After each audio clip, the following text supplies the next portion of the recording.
Hi, friends. Today we're re-airing one of our most impactful episodes. It was during the Domestic Violence Awareness Month, but we actually have a really important update on it. As many of you remember, we covered this tragic case of Emma Compton's murder back in October, and there have actually been some significant developments. Emma's estranged husband, who we talk about in the episode, his name is Russell, he was actually arrested right before Thanksgiving for her first-degree murder. He was indicted by a grand jury after having several meetings beginning way back in 2021. His bond was set at $350,000 just before Christmas, which he was able to post. His next hearing is set for early 2025, and we'll keep you guys updated on all the latest as this case moves through the court system. And please keep Emma's sister Shawna in your thoughts as she now faces the difficult journey of navigating the legal process. And also, we are going to be back with brand new episodes on January 7th, 2025. If you'd like to hear more from us in the meantime, head over to patreon.com/momsandmysteriespodcast or check out Apple Podcast subscriptions for bonus content. Thanks so much for listening, and we can't wait to be back with you in the new year.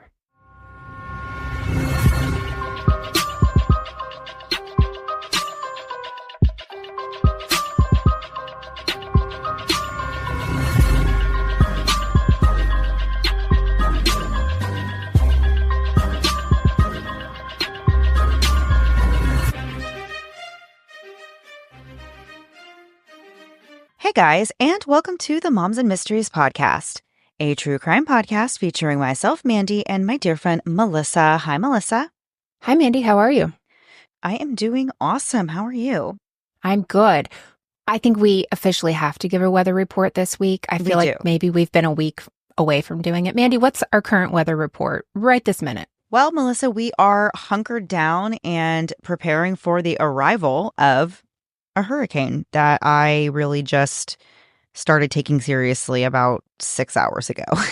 Oh my gosh, that's worse than I thought. Yeah, okay, I mean, that's not entirely true. You know, that is a little bit of an exaggeration, but it's happened very quickly.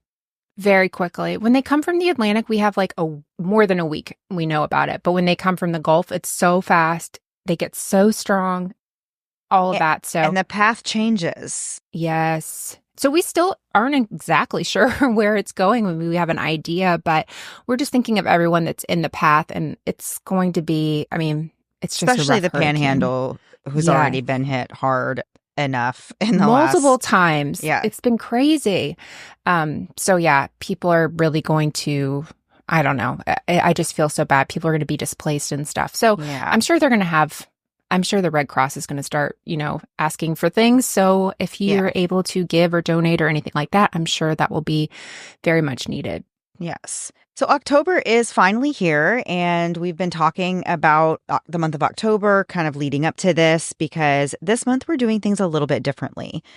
As many of you know, October is Domestic Violence Awareness Month, and this is a time to bring attention to an issue that affects countless individuals and families. It's a month dedicated to shedding light on the reality of domestic violence, supporting survivors, and working towards a future where everyone can feel safe in their own homes. For all 5 episodes that we'll be having in the month of October, we're focusing on cases involving domestic violence. We've had the privilege of working closely with families to share their loved ones' stories, and it's an absolute honor to have their trust as we tell these deeply personal experiences. Throughout the episodes and on our social media, we will also be sharing helpful resources, so make sure you keep an eye out for those. This month, we are also partnering with the Navigating Advocacy podcast to host a bag drive supporting domestic violence shelters in our community. Survivors often leave dangerous situations with just the clothes on their backs, so these bags can make a real difference. They'll include items like deodorant, toothbrushes, socks, and even a simple handwritten note. And these things can go a really long way in showing someone that they're not alone. If you'd like to help, you can create a bag and donate it to a shelter near you, and we have included all the details for how to do that in our show notes. So let's come together this month to support survivors, share their stories, and take a stand against domestic violence. Even the smallest gesture can make the biggest impact. So we've all heard the cliche that someone could light up a room. And we've heard that so much at this point that there are even memes making a joke out of how you never want anyone to say you light up a room. And I think even Dateline has posted stuff like that as well. But Emma Compton was the type of person who was always smiling, always laughing, and always full of a contagious joy that spread to everyone around her. So it's really not just a figure of speech to say that Emma truly lit up a room. She just had her special way of making others feel loved and cared for, and her family really meant everything to her. Emma was the last of 4 children born to Carol Compton and Sylvia McCurry. She came into the world on March 6, 1965, which was exactly 3 years to the day after one of her sisters, Shawna. Emma also had another sister named Winona and a brother named Taza, but she was especially close to Shawna, who she called her birthday twin. How cool is that? I love that. And I've heard that a few times in families, not super often, but where they share a birthday. Kind of cool. Yeah, I actually have one in my family. One of my cousins, his wife, gave birth to their son on her own birthday. So mom and son share the same birthday. And I just think that's the coolest thing ever. I think so too. That's great. Emma and Shawna spent a lot of time playing together, playing games, or pretending to be teachers. One of Shawna's favorite memories with Emma is they would go to their uncle's farm and they would pick these wild plums and they would literally eat them until they were sick to their stomachs. And the girls were really the best of friends. They would talk about their plans for the future, which always included each other, and they wanted to have houses right next door to each other when they grew up. And of course, if you're going to have houses next to your sister, you need a zip line that would connect you to your sister's house, and obviously a slide that goes from one bedroom window down into the pool, which is like the most visual, as a little girl, thing you can think of, right? Absolute dream. Seriously, it's like Barbie's Dream House, Sister Edition. At some point during Emma's childhood, her parents got divorced, and she and her siblings were being raised by their dad in the same farmhouse that he himself had grown up in. Emma's mom remarried, and Emma was also very close with her stepdad, Arthur. She also had 2 step-siblings. Not only was Emma close with her family, but she extended that same love and kindness to strangers without hesitation as well. Shawna said Emma was an absolutely amazing woman. If someone was hungry, she'd feed them. If they needed gas but they couldn't afford it, she'd fill up their tank. She had a heart of gold, and she really gave freely, even though that led to her being taken advantage of sometimes. But she was just so generous and forgiving that she never let it stop her from being a generous person.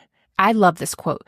Her sister Shawna said that Emma was someone who could, quote, put Band-Aids on my emotional boo-boos. I love that too. Later on, Emma's dad was diagnosed with Alzheimer's, and she became his primary caregiver. She was really devoted to making sure her dad was looked after, even when he couldn't look after himself.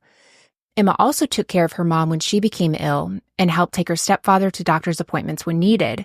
She was just always there to show her support or to help, and she never complained about putting others first. Emma worked just as hard as she loved, and she was determined to earn everything that she ever wanted and needed.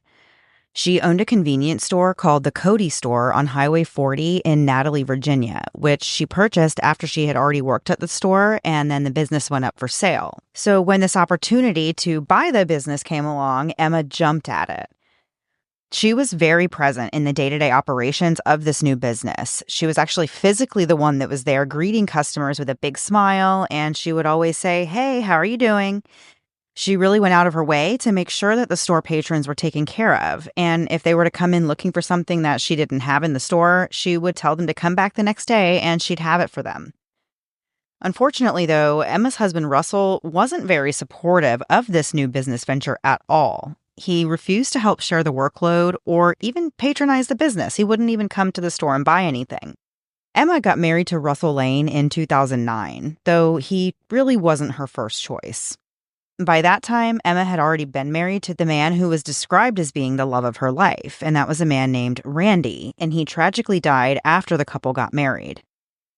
It's unknown exactly how she met her second husband, Russell, but he was a truck driver who had a son and a daughter from a previous marriage, and Emma was happy to become their stepmom.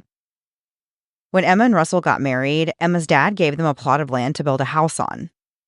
Russell's son, Jamie, lived with them, and Emma always went above and beyond for him, as she did for everyone she knew. But Jamie was seemingly the source of many conflicts between Emma and Russell. Eventually, Jamie ended up going off to prison.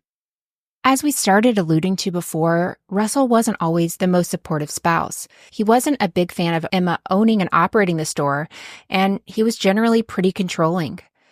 According to Shawna, Russell wouldn't even let Emma have any friends, and he would only allow her to go visit Shawna, who lived in Mississippi, a couple of times a year.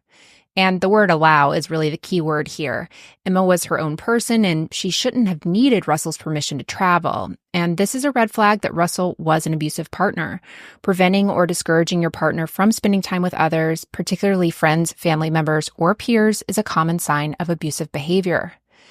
During the time that Shawna did spend with the couple, she noticed the abusive way Russell treated Emma.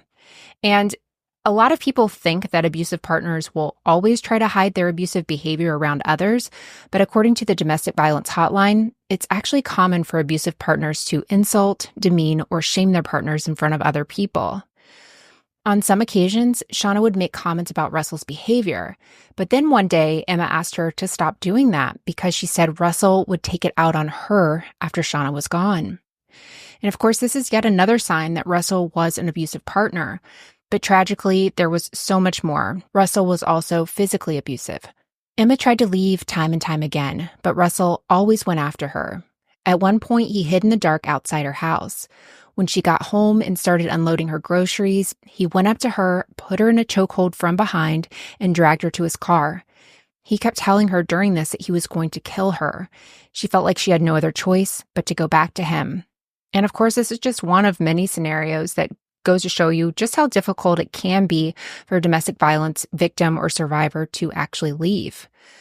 At one point, Shawna even got a call from Emma after Russell had gotten physically abusive with her. Emma told Shawna that Russell had picked her up by the neck and pushed her out the back door. When Shawna got this call, she went right over to Emma's house to try and protect her. But there really wasn't much she could do.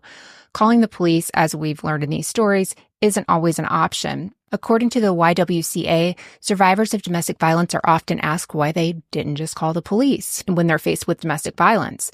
And the answer to this question is complicated, and it really varies from survivor to survivor.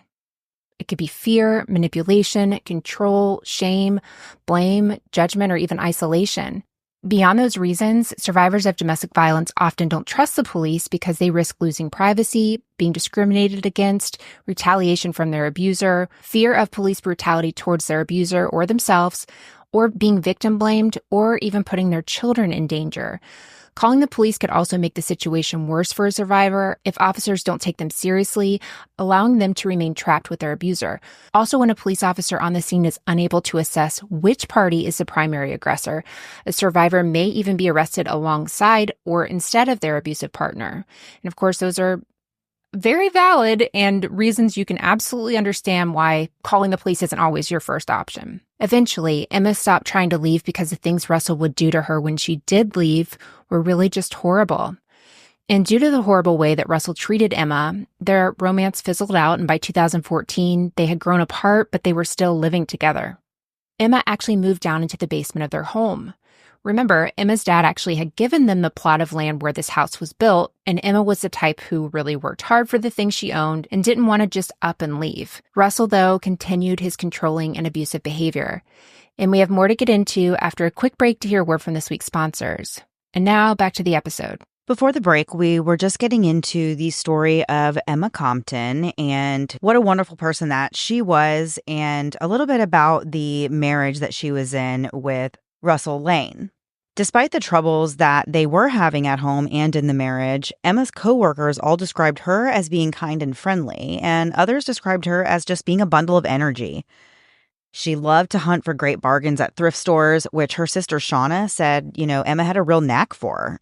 She was somebody who could walk into a thrift shop with $100 and come out with $500 worth of clothes, which is something I wish I could do, but I feel like I just get so overwhelmed in stores and I don't know what exactly I'm looking for.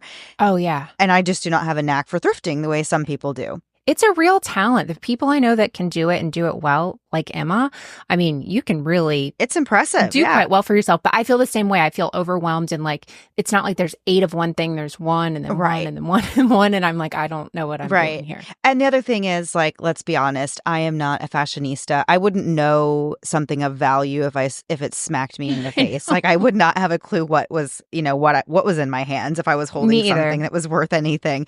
So, yeah, that's definitely, it's a talent for sure.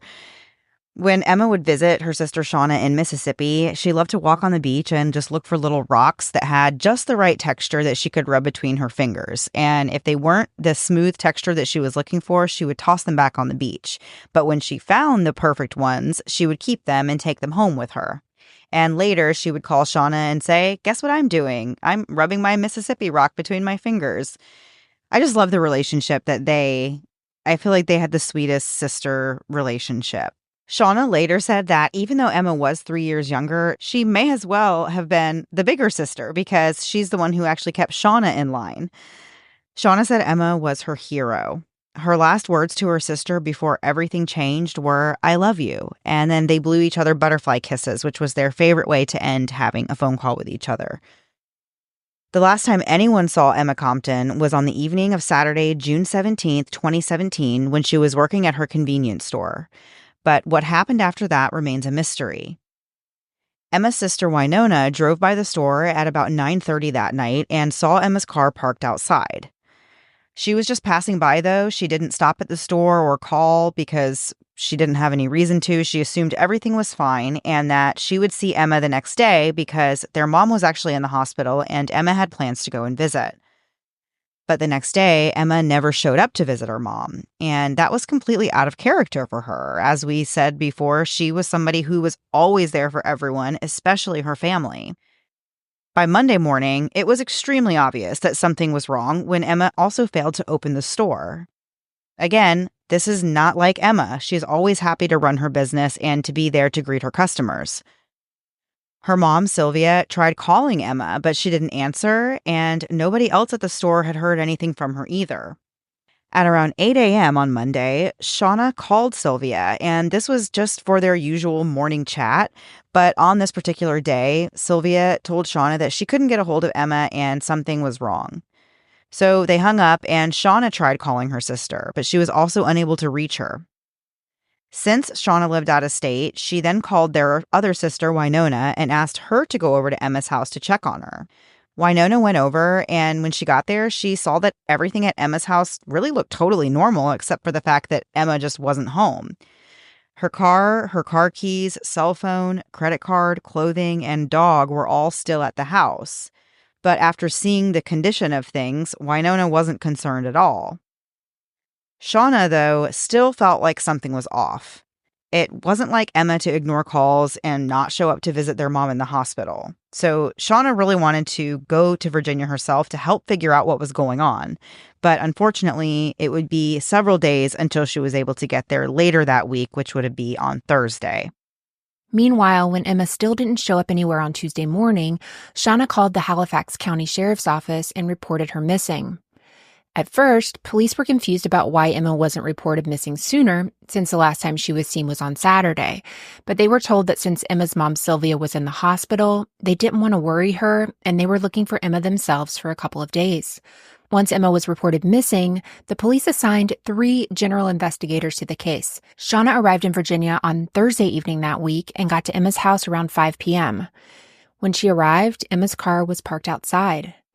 Shawna went into the house and down into the basement where Emma had been living since her falling out with Russell, and strangely, the basement was a complete mess. Emma's other sister, Winona, had a different recollection of this time, but Shawna said there were clothes thrown everywhere, and she just knew by looking at the room that something horrible happened and that Emma wasn't coming back. Shawna said she tried telling the police this, but they didn't seem to listen. She stayed at Emma's house throughout the rest of the summer so she could help keep an eye on things and look for her sister. As soon as the police got involved, they started looking for clues, and at first it seemed like Emma's husband Russell was going to be cooperative. He spoke to the police several times in the days and weeks after Emma disappeared, and even though he was one of the last people to see her alive, he was quickly ruled out as a person of interest.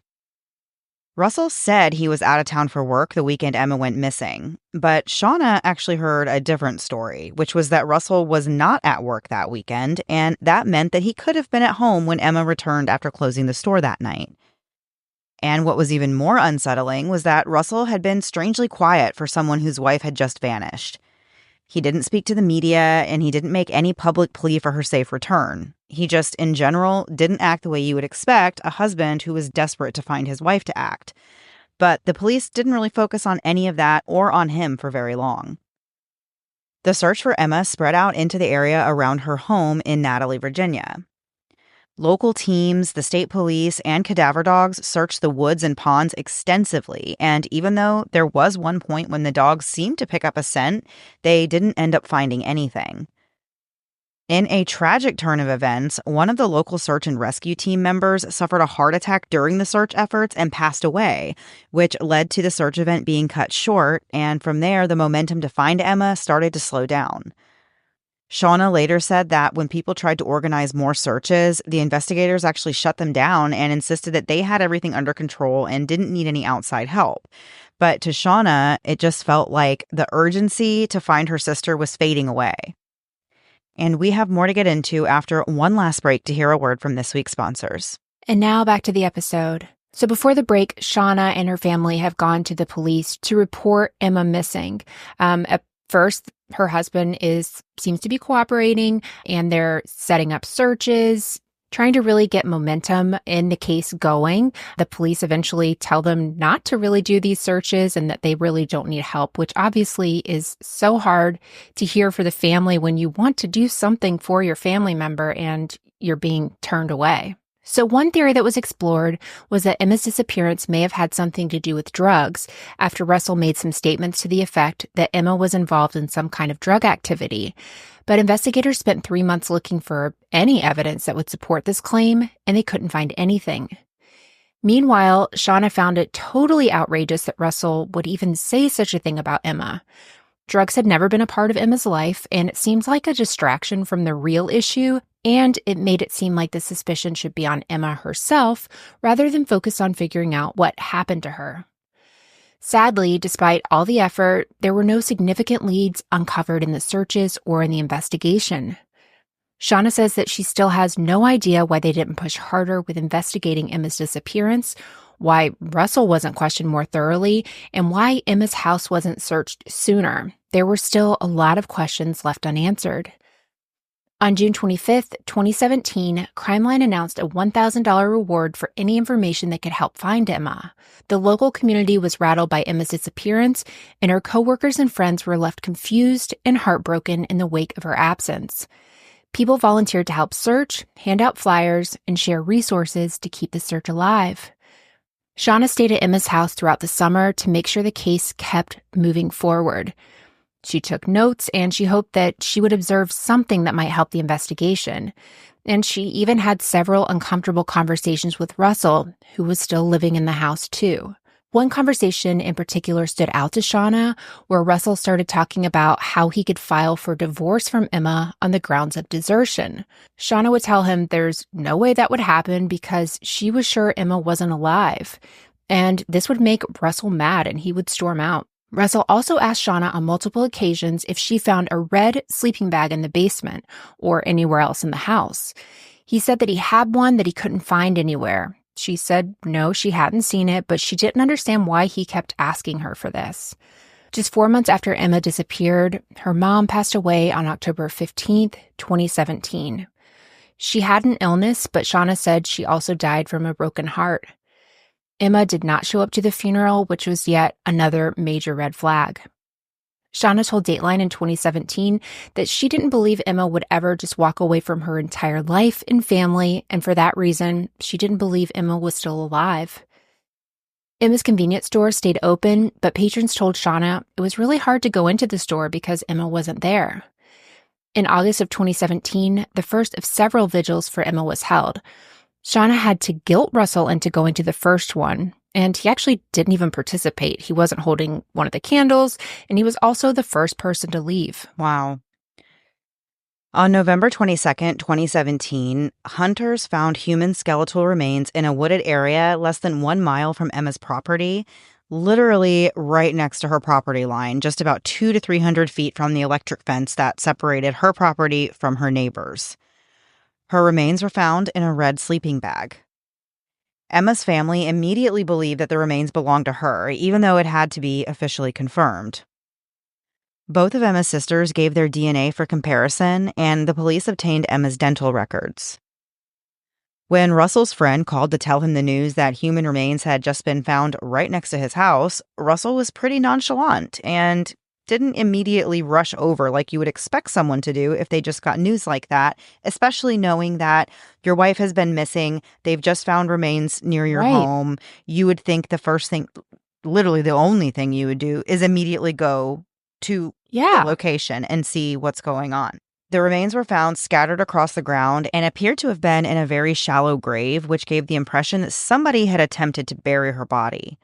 Winona told WDBJ7 in an interview, quote, "A person may wander off into the woods and die. They don't wander off into the woods in a sleeping bag and bury themselves in a shallow grave." The remains were taken to the medical examiner's office for autopsy and to be identified. In January of 2018, the results were in. The remains were confirmed to belong to Emma. At this point, the investigation was now declared a homicide investigation, and the Halifax County Sheriff's Office said their top priority was to solve Emma's case. After Emma's remains were identified, police searched the basement of her home and found that, very interestingly, a pipe had burst and caused a flood right before the search. In June of 2018, the chief medical examiner announced that Emma's cause of death was homicidal violence that included traumatic neck injury.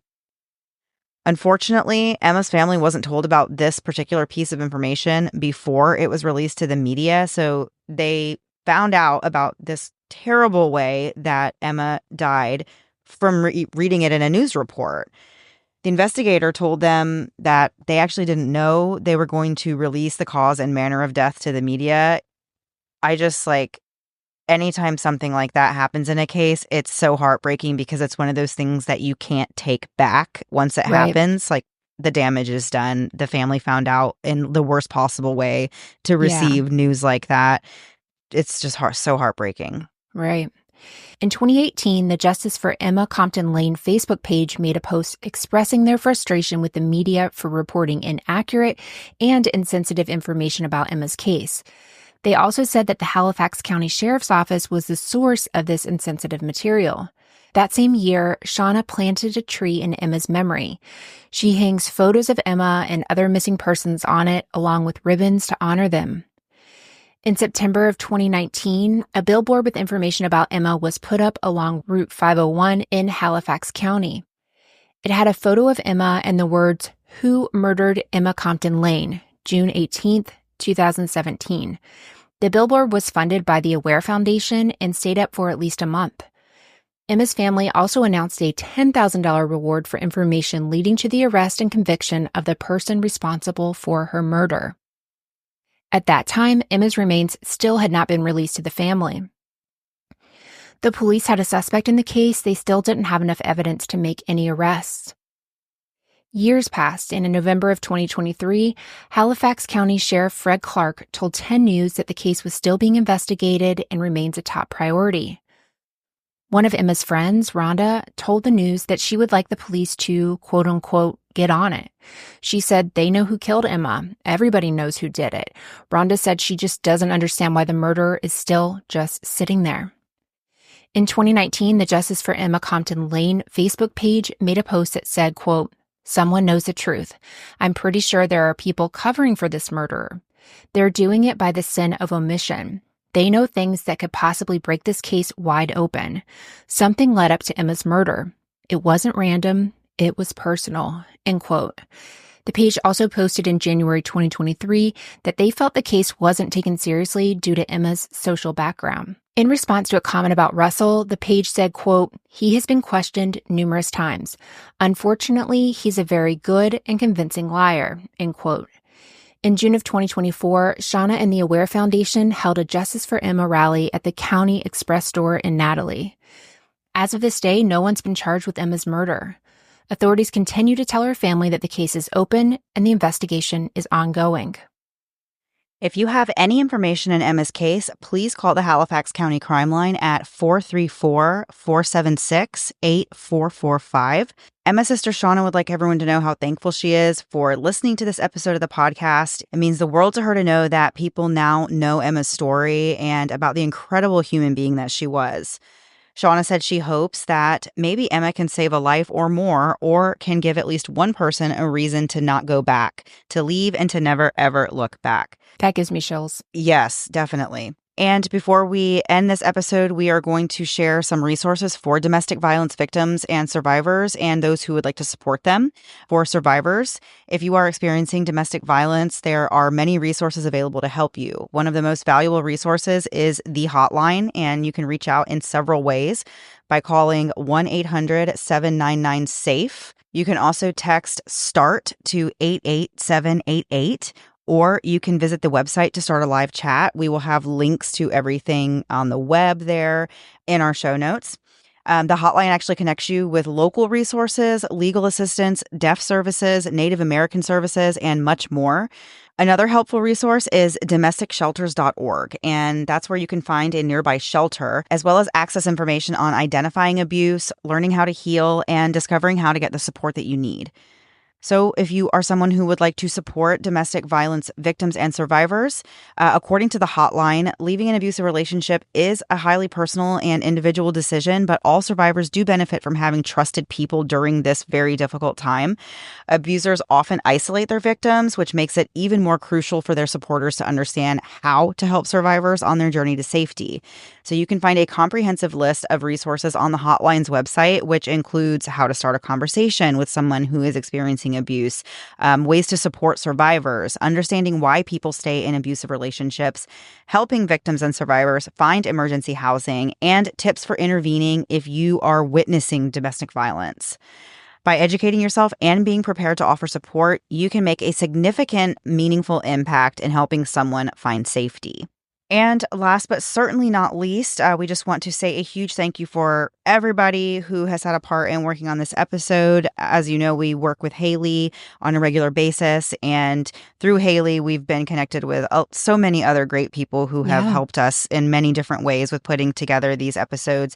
This episode, research assistance was given by Anna Luria, who has done research assistance on many episodes, and Whitney St. Andre of the Navigating Advocacy podcast, who has become one of our dear friends in podcasting. And we also want to say thank you to Brandie from Evaporate the Missing. She has put Haley in touch with so many families that really need to have their loved one's story shared. So she is who put us in touch with Emma's sister, Shawna. And we are so thankful for that. We absolutely just appreciate so much the opportunity to get to work directly with families to tell the stories in the way that the family would like the story to be told. We think that's very important. Right. So we appreciate everybody who helps us to make that happen. Absolutely. And we'll have, as Mandy said, everything in the show notes. And also on our website, there's momsandmysteries.com/DVA. There's all this information for survivors, for victims, things you can look for, ways to help. Haley helped write something to put up there. And so it's got it everywhere in one place you can look at. Awesome. That is the episode for this week. If you would like to check us out on Patreon, we are still doing our weekly little Moms and Miscellany chat. It's about 15 minutes each week. We talked a little more about what we're doing during the hurricane and a few other things. So if you would like to check that out, you can find it on Patreon, patreon.com/momsandmysteriespodcast. You got it. Nailed it. Awesome. All right. And we'll see you guys back next week. Same time, same place, new story. Have a great week. Bye.